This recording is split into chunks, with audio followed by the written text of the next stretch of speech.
Busch Gardens, Williamsburg, located an hour away from Richmond and right outside Colonial Williamsburg, is home to 10 roller coasters at the time of recording this video. And my favorite of their 10 roller coasters is Pantheon, their Intamin multi-launching roller coaster. It opened in 2022 as the world's fastest multi-launch roller coaster, but that record will be gone by next year with the opening of Top Thrill 2. Pantheon stands 178 feet tall, hits a max speed of 73 miles per hour, has a 95-degree drop, and inverts you twice.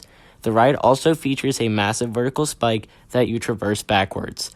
This was my second modern Intamin Blitz coming behind Velocicoaster, so I had pretty high expectations for the ride. But one thing I knew wouldn't meet Velocicoaster standards was the theming. Most of the roller coasters at Busch Gardens Williamsburg have simple theming elements in the queue.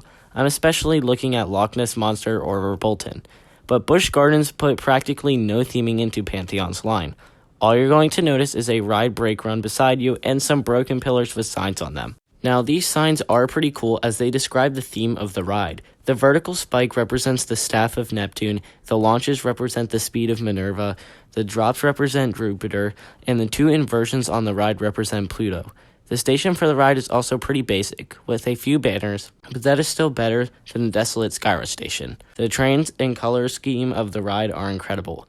I love all the specific designs that they put onto the trains, and the golden white color scheme looks sick. Now, let's talk about the actual ride layout. When you roll out of the station, you will enter a rolling launch that takes you into a zero-G winder. This element is filled with amazing hang time, and I feel that it is equal with the slow roll on Tempesto across the bridge. Then you enter two off-axis hills that provide a weird sensation that isn't airtime but feels like a lateral moment. After those hills, you enter the main launch sequence. You first traverse a gradual launch that will take you about halfway up the top hat. Then you fall backwards and start to launch again. Now, on this backwards launch section, you will encounter one of the best airtime moments ever, a little tiny camelback airtime hill. You fly over this moment and climb up the 178-foot vertical spike, which can give pretty good floater, before plummeting back down and launching again, this time up to 73 miles per hour.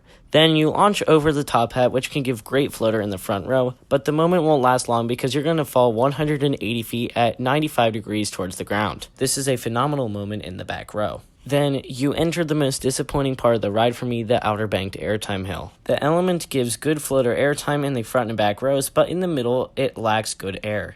I wish that the element had the more snappy ejector like the outer bank on Velocicoaster or like the raw ejector outer bank on Steel Vengeance.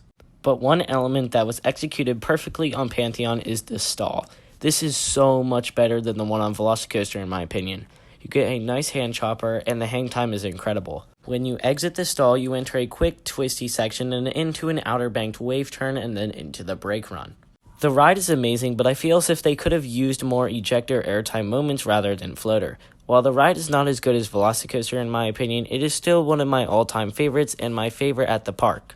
Overall, I would rate this around a 9 out of 10, as some elements such as the stall and top hat are executed perfectly. And that will about do it for my review on Pantheon at Busch Gardens Williamsburg. Thank you so much for tuning into this video. Make sure to like and subscribe if you enjoyed, and I will see you guys next time.